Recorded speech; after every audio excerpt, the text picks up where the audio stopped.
People do not realize how much money it truly costs to not just start a business, but grow a business. It actually doesn't cost that much money to start a business. You buy your domain name, you order some business cards, depending on what your product or service is, you may have some cost of goods, you need to create a website. So, to start a business actually is a pretty reasonable, capitalization type of accessibility point. But when you go to grow is when you don't realize the capital it takes. So in franchising, to actually franchise your business, there's a lot of legal work required. You typically, depending on where you're at in the journey, I needed to start another location so that I could document that process.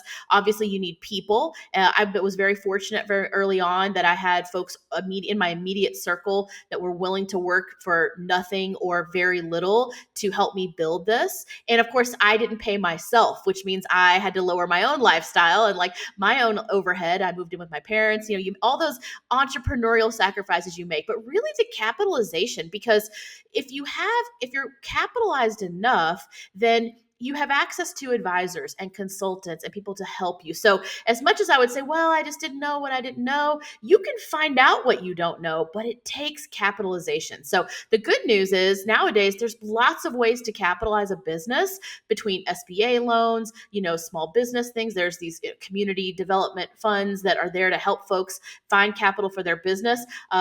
Angel investors, grandparents, moms and dads, if you have access to that type of privilege and benefit. But the real issue is if you are undercapitalized, your growth will take a little bit longer.